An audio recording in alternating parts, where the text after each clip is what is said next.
என்னமோ காலையில எழுந்துக்கிற மாதிரி 4 மணிக்கெல்லாம் அலாரம் வச்சுட்டு எப்படி தூங்கி கிடக்குற பத்தியா? டேய் ராதிகா, ராதிகா மணி 6 ஆச்சுடி. மணி 6 தான் ஆகுதா? ஒரு 7 மணிக்கு எழுப்புங்க. ஏண்டியா காலை 4 மணிக்கு எழுந்துக்கணும், 5 மணிக்கு எழுந்துக்கணும் அலாரம் வச்சுட்டு நீ படுத்து தூங்கி கிடக்க? அத்தை நைட் எல்லாம் கரண்ட் ஆஃப் ஆகி வந்துருந்தல, ஒரே கொசு கடி. எங்க தூங்குனேன் நானே, தலையா வலிக்குது. கொஞ்ச நேரம் தூங்கினா தான் சரியா போவோம். அப்புறமா எழுப்புங்க 7 மணிக்கா. இவன் ஏன் எழுந்து படுத்தனக்கா? ஏண்டியா காலையில போய் புளியம்பழம் இருக்கணும், மாங்காய் இருக்கணும்னு சொல்லியிருந்தியா? நீ தூங்கி இருந்தா எப்படி? அப்புறம் வெயில் வந்துருண்டியே.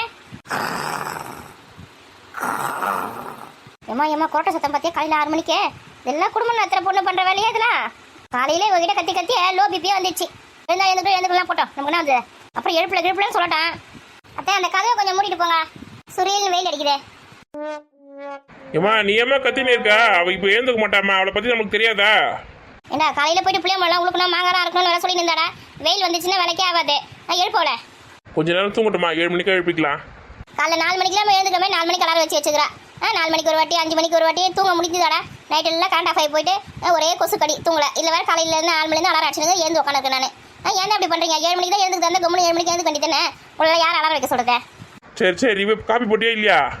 ஆமாம், உனக்கு கல்யாணம் பண்ணி வச்சு 6-7 வருஷம் ஆனாலும் நான் தான் காப்பி போட்டு தரணும் தினமும். நீங்கள் காஃபி போடுறதுமா நல்லா சூப்பராக இருக்கும். அன்னைக்கு பொழுதே நல்லபடியாக விடிஞ்ச மாதிரி இருக்கும். அவள் காஃபி போட்டால் எங்கன்னா வாயில் வைக்க முடியுதா? போடுங்க போங்க, அவங்களுக்கு சேர்த்து போட்டு எடுத்துருவாங்க. எழுப்புற அவ்வளோ தானே. இந்த மாதிரி சொல்லியே என்னை ஏமாத்துடா. காலத்துக்கு எப்படியே ஏமாத்தினது. வயசானவளுக்கு காலையிலேருந்து காஃபி போட்டு கொடுக்கலாம், அதெல்லாம் கிடையாது. இங்கே வந்து வயசானவ தான் இங்கே வேலை செய்யணும். அவள் எல்லாத்தையும் செஞ்சு கொடுத்து எழுப்பணும். காலையில் நல்லா வாட்டப்பட்டு போயிருக்குதுங்க எல்லாம் நீ கொடுக்குற இடம் தான். சரிம்மா காஃபி போடுங்கம்மா. முதல்ல அவளை எழுப்புடா. இப்போ ஏன் எழுந்து படுத்துனுங்க சதீஷா? சொல்லுங்கப்பா. ஏண்டா நீ என்னடா பண்ணிருக்கா? நானும் எழுந்துட்டு வரதான் ட்ரை பண்றேன். என் கை மாட்டிக்கிச்சு பாப் மாடியில. அடே இதோ வரடா. உன்னை யாரடா இவ பக்கத்துல வந்து படுக்க சொல்லுங்க? நீ கட்டில் மேல தானே படுத்து இருந்த. அந்த பள்ளி தான் போய் தள்ளி விட்டாச்சு. ஏந்து கால கை எல்லாம் வெளியேடு. நல்ல வேளை காப்பாத்துனீங்கப்பா. நான் எழுந்துக்க முயற்சி பண்றேன், கையை மாட்டிக்கிச்சு, எழுந்துக்கவே முடியல. இந்த பாட்டியே லபோதிபன் கத்துறாங்களே தவிர எனக்கு வலிக்க மாட்டேங்கிறாங்க. சரி போய் பல்லு வலிங்கண்ணா, பாட்டி காப்பி போடுறாங்க. காப்பி குடிச்சிட்டு நம்ம வீட்டு போயிட்டு எப்படியும் முழம் மாங்கலாம் எடுத்துன்னு வரலாம். ஐயா ஜாலி ஜாலி ஜாலி.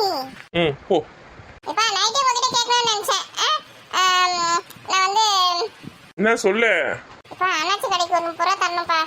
என்ன வாங்கின? வாணி அக்காவும் நானும் ஒரு ஐஸ்கிரீம் வாங்கினோம், ஆளுக்கு ஒரு ஐஸ்கிரீம். அதுக்கப்புறமா நேற்று ஒரு ஐஸ்கிரீம் வாங்கினேன். மொத்தம் 3 ஐஸ்கிரீம் காசு தரணும். 30 ரூபா தரணும்ப்பா. உன் அண்ணாச்சி கடையில் கடை வைக்காத, காசு இருந்தால் மட்டும் பொருள் வாங்குன்னு சொல்லியிருக்கல. அதுனா பழக்காது கடை வைக்கிற பழக்கம். இப்ப கத்தாதீங்கப்பா, அம்மா எழுந்துக்கு போறாங்க. இதெல்லாம் ரொம்ப தப்பான பழக்கம். காசு இருந்தால் மட்டும்தான் பொருள் வாங்கணும். இந்த மாதிரி கடை வாங்கினா வாங்கக்கூடாது. சரிப்பா இனிமே வாங்க மாட்டேப்பா. நீங்க தானப்பா இதெல்லாம் வேணா வாங்கிக்கங்க, நான் காசு தரேன் அப்படி சொல்லிருக்கீங்க. இப்போ என்ன அப்படி மாத்தி பேசுறீங்க? நான் சொன்னது நோட்டு பேனா பென்சில் எதுனா வேணும்னா வாங்க சொன்னேன். ஐஸ்கிரீம்லாம் வாங்கி சாப்பிட சொல்லலை. அதுக்கு தனியா யார் காசு தருவா? ஐஸ்கிரீமுக்கு வாங்குறதுக்கு ஒரு 10 ரூபா கேட்டா கூட அம்மா தர மாட்டேங்கிறாங்க. நான் அப்போ என்ன பண்றது? நீங்களா காசு கொடுத்துருப்போம்ல. பசங்க என்னடாப்பா ஸ்கூல்லேயே விட்டுருக்காங்களே, 2 மாசத்துக்கு வீட்டில் இருப்பாங்களே, காலையில் போகும்போது காசு கொடுத்துருப்போம், என்ன வேணுமோ வாங்கிப்பாங்க அப்படின்னு சொல்லிட்டு நீங்களா காசு தர மாட்டீங்க, கும்முன்னு போயிருங்க. அம்மா கிட்ட காசு கேட்டாலும் அடிக்கிறதுக்கு வராங்க. அப்போ என்னதான் பண்றது சொல்லுங்க? அதான் கடை வச்சு வாங்கி சாப்பிட வேண்டியதா இருக்குது. இந்த மாதிரி நிலைமை யாருக்குன்னா வருமானு பாருங்க. டேய் உங்களுக்கு தேவையானதுல நானே வாங்கி வந்து போட்டுறேன். நேற்று கூட முறுக்கு அல்வா எல்லாமே வாங்கிட்டு வந்தேன். திமுரு எடுத்து போயிட்டு நீ ஐஸ்கிரீம் வாங்கி கடையில் சாப்பிட்றதுக்கு நான் காசு தரணுமா? பத்தாவது காலையில் வேறு எழுந்து உங்களுக்கு வேறு காசு கொடுத்துட்டு போகணுமா? நாங்களாம் சின்ன வயசில் இருக்கும்போது எங்கள் அப்பாலாம் எங்களுக்கு தினமும் 1 ரூபா தான் தருவார். அந்த 1 ரூபாயிலேயே 25 பைசா செலவு பண்ணிட்டு மீதி காசை சேர்த்து வைப்போம். மீதி காசை அம்மா கிட்ட வேற கொடுப்போம். உங்களுக்கு 10 ரூபா தேவைப்படுதா? 10 ரூபா முதல்ல பத்த மாட்டேங்குது. 50 ரூபா கொடுங்க. இல்லைன்னா சஞ்சு வேற கேட்பா, இது வாங்கி கொடு அது வாங்கி கொடு. நான் அவளுக்கு வேற வாங்கி தரத்தாவில்ல. டெய்லி 50 ரூபா கொடுத்துட்டு போங்க. ஸ்கூல் திறக்கிற வரைக்கும். ஸ்கூல் திறந்த பிறகு கூட ஒரு 30 ரூபா கொடுத்தா கூட போதும். 2வது படிக்கும்போது உனக்குலாம் இவ்வளோ வாய் பற்றியா? 50 ரூபா வேணுமா பாக்கெட் மணியே? இரு உங்கள் அம்மாவை எழுப்புறாரு, அவட்ட சொல்கிறேன். எப்போ 50 ரூபா வேணா ஒன்றும் வேணாம். அண்ணாச்சி காய்க்கு கூட காசு கொடுங்க. இங்கே பாருங்க ஐஸ்கிரீம் வாங்க அம்மாவுக்கு தெரியாது. அம்மா கிட்ட போட்டு கொடுத்துருப்பீங்க, அவ்வளோ என்ன பின்னி எடுத்துருவாங்க. போ ஒழுங்காக போய் பல்லு வலிக்கணுமா போ. இந்த வீட்டில் ஒரு ஆம்பளை பையனுக்கு ஒரு 50 ரூபா கூட தர மாட்டாங்களா? இந்த வீட்டில் பிறந்ததுக்கு வேற எந்த வீட்டில் பிறந்திருக்கலாம். சே, அந்த காலத்தில் அவங்க அப்பா இவங்களுக்கு 1 ரூபா கொடுத்தாங்கன்னா அப்போ கடையில் எதுவுமே விற்காது. அப்போ ஐஸ்கிரீம் விற்கிச்சா? எதுவுமே விற்காது. அதனால 1 ரூபாய் செலவு பண்ண முடியாது. இப்போதான் கடையில் எல்லாமே விற்குது. எல்லாத்தையும் வாங்கி சாப்பிட தேவையில்ல. எப்படி 10 நம்ம காசை 10 ரூபா கூட கொடுக்க முடியாது. அவங்க அப்பா 1 ரூபாய் கொடுத்தாரு உங்களுக்கு. இப்போ டெய்லி ஒரு 30 ரூபா கொடுத்துட்டு போங்கப்பா. பார்க்குறேன். இன்னைக்கு லீவு தான். அப்பா வீட்டில் தான் இருப்பேன். என்ன வேணுமோ வாங்கிட்டு வந்து தருவேன். புரியுதா? காசுலாம் கேட்கக்கூடாது. நீங்கள் தான் நாளைக்கு வேலைக்கு போயிடுவீங்க. அப்போ கொடுத்துட்டு போறீங்களா? நீ உங்கள் அம்மா கிட்ட சொல்லாமல் நீ சரிப்பட்டு வர மாட்டேன்னு நினைக்கிறேன். இப்போ காசை வேணா ஒன்றும் வேணாம், நீங்களே வச்சுக்கோங்க காசை. ஓ பல்லு தான் வளர்க்க சொன்ன உன்ன. போ ராதிகா. எடே என்னங்க உங்களுக்கு பிரச்சனை? என்னடியே காலையிலேயே வேலை இருக்குது அப்படின்னு சொன்னேன். காலைல அலாரெல்லாம் வச்சுட்டு தூங்கி நிற்கிய என்னடியே? எங்க நைட்டு ஃபுல்லாக கரண்ட் ஆஃப் ஆகி வந்து இந்த கொசுக்கள் எங்கன்னா தூங்க முடிஞ்சுதா? காற்றும் இல்லை ஒன்றும் இல்லை, இந்த வேக்காடு வேற. எப்படி தூங்க முடிஞ்சுதா? நைட்டு எல்லாம் முடிச்சிருந்து தூக்கமாக வருதுங்க. இருங்க கொஞ்ச நேரம் நல்லா தூங்கிக்கிறேன். நீ நல்லா தூங்கினே இரு. சூரியன் வந்து உச்சிக்கு வரப்போகுது. இன்னைக்கு எல்லா வேலையும் கெட்டு போகுது பாரு. எங்க இதுதானே உங்கள் காலை? ஆமாம் ஆமாம். கடவுளே, இன்றைய பொழுது நல்ல பொழுதாக இருக்கணும். என்ன பண்ணுறாலோ இல்லையோ தினமும் காலை மட்டும் தொட்டு கும்பிட்டுறா. யோ, உனக்கு கொஞ்சமாவது அறிவு இருக்குதா இல்லையா? எங்கன்னா லீவ் டைம்ல கூட நிம்மதியாக தூங்க விடுறீங்களா? பசங்களை ஸ்கூல் போகும்போது தான் காலையில் சீக்கிரமா இருந்துக்கிறேன். இப்போ ஸ்கூல் லீவ் தானே, கொஞ்ச நேரம் தூங்கக்கூடாதா? உங்க கண்ணுக்கு பொறுக்காதா தூங்கினா? ஏண்டி நீ தாண்டி சொல்ல காலை சீக்கிரமா எழுப்ப சொல்லி நைட்டேன். காலத்துக்கு உழைச்சி ஓடா போயின்னு இருக்கேன் நான். என்னைக்கு உன்னை கல்யாணம் பண்ணிக்கணும் அன்னைக்கு என் தூக்கம் போச்சு, என் பசி போச்சு, எல்லாமே போச்சியா. உங்களுக்கு உழைச்சி தான் கொட்ட வேண்டியதாக இருக்குது. கல்யாணம் ஆன புதுசில் உனக்கும் அம்மாக்கும் தங்கச்சிக்கும் உழைச்சி கொட்டினேன். அதுக்கப்புறம் குழந்தை பிறந்தவங்க அதுங்களுக்கு உழைச்சி கொட்டினேன். காலத்துக்கு மற்றவங்களுக்காகவே உழைச்சிருந்தா எனக்காக கொஞ்ச நேரம் கூட நான் எக்ஸ்ட்ரா தூங்கக்கூடாதா? வந்து நீ ஒரு அம்மா கத்துற பத்தாவது உங்க அம்மா வேலை கத்திட்டு போகுது. நான் தான் நினச்சிருக்கீங்க மனசுல. ஏன்னா நீ டெய்லியும் 7 மணிக்கு 8 மணிக்கு தான் எழுந்து பண்ணி உங்களுக்கு தெரியாதா? அலாரம் வச்சது யாரு? நீ தானே. நீ பாட்டு அலாரம் வச்சுட்டு தூங்கினு அது பாட்டு ஓரமான கத்தினு கிடக்குது. இருக்கிறவங்க எல்லாம் எழுந்து உட்காந்து நீ மட்டும் நல்லா தூங்கின்னு இருக்கிற. எதுக்கு அலாரம் வச்சா? புளியாம்பழம் கொடுக்கணும், மாங்காய் இருக்கணும், தானே போகலாம் பொறுமையாக, ஒன்றும் அவசரப்படாத. ஏண்டி அந்த வேலையை முடிச்சுட்டு எனக்கு கொஞ்சம் வேலை இருக்குடி. மத்தியானத்துக்கு மேலே நான் வேற வேலைக்கு போனோம். யோ, உன்னை இன்னைக்கு லீவ் போடுறதுனா சொன்னேன் நானே. வேலைக்கு போறேன்ற அதெல்லாம் வர முடியாதுன்னு சொல்லு. நாட்டியம் ஒரு நாள் கூட லீவ் போட்டு வீட்டில் இருக்க வேலையை பார்க்காத. எல்லா வேலையும் காலத்துக்கு நானே செஞ்சுன்னு இருக்கிறேங்க. இந்தியா அர்ஜென்ட்டான ஒரு வேலைடி. கொஞ்சம் தான் ஒரு 2 ரூம் தான் பெயிண்ட் அடிக்கணும். போனேன்னா ஹாஃப் டேல அடிச்சுட்டு வந்துனே இருப்பேன் நான். அதெல்லாம் ஒன்றும் தேவையில்ல. புளியாம்பழம் இருக்கணும், மாங்காய் இருக்கணும், அது நிறைய வேலை இருக்குது. வர முடியும்னு சொல்லு. இந்த மீன் மார்க்கெட்டுக்குலாம் வேற போக வேண்டியது இருக்குது. கறி வாங்கணும், மீன் வாங்கணும், ஞாயிற்றுக்கிழமை ஒரு நல்லது போல செய்ய தேவையில்லையா? போய் எழுப்பி வேலையில் போய் உட்காந்துக்கோ. இந்தியா இதெல்லாம் வாங்கிறதுக்கு காசு யார்டி தருவா? ஏன் தினமும் தானே வேலைக்கு போற? காசு இல்லாமல் இருக்கிற? காசு மட்டும் கரெக்டாக இதுக்கு அதுக்குன்னு கேட்டு வாங்கிடுவேன். வேலைக்கு போனால் மட்டும் திட்டுவேன். இது பேர் ஞாயிற்றுக்கிழமை வீட்டில் இருக்க வேலையை பாரு. எங்கேயும் போத்தாவல நீ ஏந்திச்சு வெளியில் போனியா? அந்த கதவு மூடிட்டு போனேன். உனக்கு என்ன அப்படியே திறந்து விட்டுட்டு போயிருக்கிற? சூரியன் வந்து சுரியல் முஞ்சிலே அடிக்குது. உன் கண்ணை எதிர்க்க கொஞ்ச நேரம் அப்படி தூங்கினா பிடிக்காது உனக்கு? வேக்காடாக இருக்குது. சரி ஜில்லுன்னு காற்று வரட்டும்னு திறந்து வச்சுட்டு போனேன். இது ஒரு குத்தமா? மகாராணி எழுந்துட்டா போல இருக்குதா? ஏன் காலையில் 4 மணிக்கெலாம் அலாரம் வச்சேன். எழுப்ப மாட்டீங்களா? எது எழுப்ப மாட்டீங்களாவா? அலாரத்தை கம்மனு ஆஃப் பண்ணிட்டு 2 பேரும் சுற்றிட்டு இருக்கீங்க. ஏன் காலையில் வேலை இருக்குதுன்னு சொன்னேன், மறந்து போச்சா உங்களுக்கு? புளியம்பழம் உழுக்கணும், மாங்காய் இருக்கணும், எவ்வளோ வேலை இருக்குது. காலையில் போடாதானே? வெயில் வந்துச்சுன்னா எப்படி வேலை செய்ய முடியாங்க? சுரியல் வெயில் அடிக்கும். ஒன்றுமே வேலை செய்ய தலை சுத்தம் இருக்குன்னு இல்லை. மரத்தில் வேலை ஏறி புளியம்பழம் வர உழுக்கணும். அதுதான் காலை 4 மணிக்கெலாம் அலாரம் வச்சேன். ஆஃப் பண்ணிட்டு போயிருக்கீங்க. நடப்பாவீங்க. 4 மணிலேருந்து 5 மணி வரைக்கும் அது ஓயாமல் அடிச்சுன்னு வந்தது. 1000 வாட்டி அடிச்சுது. நான் ஆஃப் பண்ணி வச்சா திரும்ப அடிச்சுன்னு இருந்தது. இவன் என்னடா நீ அலாரம் ஆஃப் பண்ணி வச்சுட்டு போயிட்டேன்னு கேட்குறா. எவ்வளோ திமிரு பத்தியா? இப்போதான் எங்கள் அம்மா கத்துனாங்கன்னு சொன்னா எப்படி மாற்றி பேசுகிறாம்மா? இவருக்கு தான் கொஞ்சம் கூட பொறுப்பு இருக்காது. வெட்டி வசனா கிடையாது. நீங்கள் இந்த மாதிரி மாறிட்டீங்களா? என்னை எழுப்ப வேண்டியது தானே சீக்கிரமா? நிறைய எழுப்ப வேண்டியது தானே? எவ்வளோ நேரம் கத்தின்னு கிடக்குறேன் உங்ககிட்ட நானே எழுந்துக்க சொல்லி. இன்னும் கொஞ்ச நேரம் தூங்கிக்கிறேன், 7 மணி வரைக்கும் தூங்கிக்கிறேன், 7 மணிக்கு எழுப்புங்கன்னு சொல்லிட்டு இப்போ காலையில் எழுப்புலன்னு வர கத்துற நீ. சே, அதுக்கு தான் யாரையுமே நம்பது கிடையாது. அலாரம் அடிக்கும் போது என் பக்கத்துலேயே வச்சிருந்தேன்னா கேட்டுருக்கோம். கொஞ்சம் தள்ளி வச்சுட்டு கேட்கல. இந்த மாதிரி ஆஃப் பண்ணிட்டு கெடுத்து வச்சிருக்கீங்க எல்லா வேலையும். தெய்வத்தோட காலை தொட்டு கும்பிட்டு போகலாம். எங்க ஆசீர்வாதம் பண்ணுங்க. நல்லா இருக்கு நல்லா இருக்கு. இந்த வீட்டில் நம்ம தான் பொறுப்பாக இருக்க வேண்டியதாக இருக்குது. போயிட்டு பல்ல வரைக்கும் காஃபி குடிச்சிட்டு போய் நம்ம வேலை போய் பார்க்கலாம். ஏமா இவ்வளோ எங்கேருந்துமா கண்டுபிடிச்ச நீ? என்ன நடிப்பு நடிக்கிறாமா? பார்த்துக்கோ, நீயே பார்த்துக்கோ. நான் சொன்னா இன்னைக்கு நம்பியிருக்கியா? நடிப்புலாம் நடிக்கிறானே, பார்த்துக்கோ. சரி, இந்த காஃபி குடி, அவ்வளோ அப்புறம் பார்த்துக்கலாம். ஏமா நீ குடிச்சியாம்மா? போட்டு வச்சுக்கிறேன், குடிக்கணும். சரிம்மா. காலையில் என்னம்மா டிஃபனு? நேற்று அரைச்ச மாவு இருக்கு. இட்லியும் வடகரையும் செஞ்சுட்டுமா? ஏம்மா ஈஸியாக இருக்கிற மாதிரி செய்யுங்கம்மா. எதுக்குமா கஷ்டப்படுறீங்க? இட்லி வச்சுட்டு சட்னி ஏதாவது அரைச்சிருங்க. வடகரையில் லேட்டாக ஒன்றும் செய்யறதுக்கு கஷ்டமாக இருக்கும்ல? அதெல்லாம் ஒன்றும் கஷ்டம் இல்லை. பருப்பு ஊற வச்சுட்டேன்.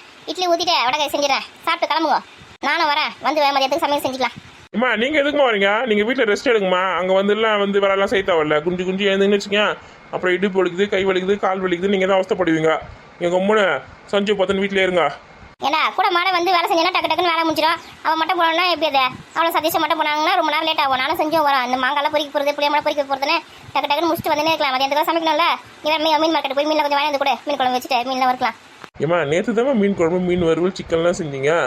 இன்றைக்கும் தேவையா? இன்றைக்கி ஏதாவது கீரை சாம்பார் அது மாதிரி செய்யுங்கம்மா.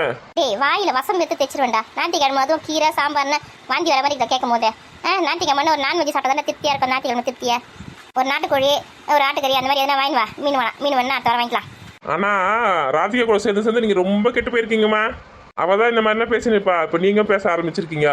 சரி மேடம், காப்பியை குடிச்சிட்டு கிளம்பு. டிஃபன் கூட செஞ்சு நாங்கள் எடுத்து வரேன். அங்கே சாப்பிட்டுக்கோ. போயிட்டு புளியம்பழத்து கீழே இருக்க புளியம்பழம் முதல் பொறுக்குங்க. பொறுக்கிட்டு சுத்தமாக பெருக்கிட்டு அங்கே ஒரு கோணி மாதிரி போட்டு வச்சு பெருசாக தாழ்ப்பை மாதிரி நீ புளியம்பழம் ஊருக்குன்னா அதில் விழுந்துடும். அப்படியே கூட வாரி எடுத்துன்னு வந்துனே இருக்கலாம். ஆமாம்மா இது நல்ல ஐடியாவாக இருக்குல்ல. பெரிய தார்பை ஒன்று இருக்குது, அது எடுத்துன்னு போகிறேன். நீ பெருக்கி வைக்க பிள்ளைங்க பொறுக்கிட்டு முதல்ல ஒன்று விழுந்திருக்கோம். எடுத்துட்டு சுத்தமாக பெருக்கிட்டு அந்த தார்பாயை போட்டு விட்டுரு. பெருக்க கூட வேணாம்னு நினைக்கிறேன். தார்பாய் மட்டும் போடு. நாங்கள் அதுக்குள்ளே பின்னாடி இட்லி எடுத்துங்க வடகரை எடுத்துன்னு வரோம். சரிம்மா. மாவில் உப்பு போட்டோமா இல்லையா தெரியல. 2 இட்லி ஊற்றி வச்சிடலாம். ஃபஸ்ட்டு வடகரைக்கு மாவு வச்சுட்டு வேக வச்சுட்டு வடகரை செஞ்சுட்டு ஒரு வேலை முடிஞ்சிடும். காலையில் இந்த வீடு எவ்வளோ பரபரப்பாக இருக்குதுப்பா. என் புள்ள தான் பொண்ணு போல தூங்குது. இடியே அடித்தாலும் மழையே பெஞ்சாலும் கரண்ட்டே இல்லைனாலும் நல்லா தூங்குற ஒரே அழிவு மட்டும்தான். தூங்கட்டும். சின்ன குழந்தையா இருக்கும் போது தானே தூங்க முடியும்.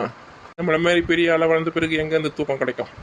இந்த குழந்தையும் நல்ல குழந்தை தான் மண்ணில் பிறக்கையிலே, அது நல்லவராவதும் தீயவராவதும் அன்னை வளர்ப்பதினே. ஏண்டா தூங்குற குழந்தை எப்படி இருக்கிற? ஏம்மா எழுந்துக்க போறா. குமாருக்கு ஃபோன் பண்ணி சொல்லணும் மதியம் வர முடியாது, நீயே வேலையை முடிச்சிடுறான்னு. நம்ம வர ஒரு காத்துன்னு இருப்பான். அவன் வேற வேலைக்கு போனால் ஒரு 500-1000 கிடைக்கும். போவாதன்றா. என்ன பண்ணுறது? ஒன்றும் இல்லைடா, அரை நாள் வேலை இருக்குது போகலான்னு பார்த்தா உங்கள் அம்மா போகக்கூடாது, வீட்டில் இருக்க வேலையை பாரு, பிள்ளைப்பழவுக்கு மாங்காய் உழுக்குன்றா. அந்த வேலை கூட மதியத்துக்குள்ளே முடிஞ்சிடும். அதுக்கப்புறம் மீன் வாங்கிட்டு வரணும், கறி வாங்கிட்டு வரணும் சொல்கிறாங்க. வேலைக்கு போனால் ஒரு 500-1000 கிடைக்கும் அப்படின்னு பார்க்குறேன். இதுக்கு மரத்தில் இறக்கி விழுந்து வரத்துக்கா? அதெல்லாம் ஒன்றும் வேணாம், நான் முடிச்சிடுவேன் வேலையை. 1 மணி நேரத்தில் பிள்ளைமலை இருக்கிறது மாங்காய் இருக்கிறதுலாம் நீங்கள் வந்து மரம் பொறுக்கி எடுத்து போட்டிங்கனாலே வேலை முடிஞ்சிடும் சீக்கிரமாக. அப்புறம் மதியானத்துக்குள்ளே நான் போயிடுவேன். ஏன்னா வேலைக்கு போனால் ஒரு 500 ரூபாய் கிடைக்கும்டா. ஏன்டா தூங்குறவளை எழுப்ப சொல்கிற?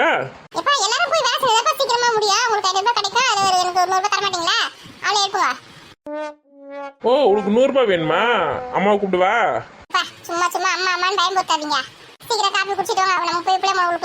டேய், நீ முதல்ல காப்பி குடி. அப்பா முன்னாடி போகிறேன், பின்னாடி டிஃபன்லாம் சாப்பிட்டு வாங்கோ ஒரு 1/2 மணி நேரத்தில். ஏய், அவளை எழுப்பாத்த, எழுந்து அழுவா.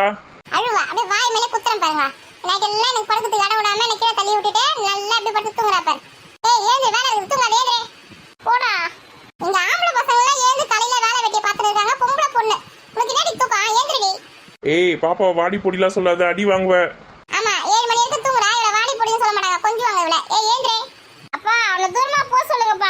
நீங்க நல்லா அடி வாங்கி வரப்போலாம் ஒருத்தன், நல்லா தெரியுது. அதுதான்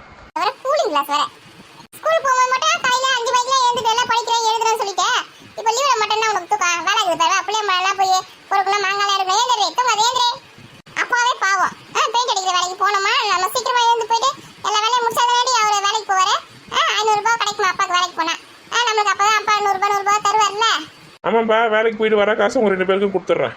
அடி வாங்க போற பாத்துக்கோ. நீ சும்மா சொல்றப்பா, கும்பல பண்ணீங்க அப்பதான் ஏந்து போவேன். அப்பா நமக்கு 100 ரூபாய் தர சொன்னாரா? ஆமாடி, அப்பா மதியானம் வேலைக்கு போயிட்டு வரும்போது நமக்கு 2 பேருக்கு 100 ரூபாய் தர சொல்லிடுறாரு. ஏந்துரு. சரி இருடா, கொஞ்ச நேரம் மட்டும் தூங்கிக்கிறேன். அப்பா அவ்வளவு காசு வேணாமா, எனக்கு மட்டும் கொடுங்க. யாருக்குமே காசு கொடுக்க போது கிடையாது. அப்பா சும்மா வந்து சொல்லுங்கப்பா. சதீஷுக்கு மட்டும் தான் காசு தர போறேன், மற்றவங்களுக்குலாம் கிடையாது. அப்பா எனக்கும் கொடுங்கப்பா. எப்பா நம்ம காசு தர சொல்லிட்டாரு, கண்டிப்பா தந்துருவாரு.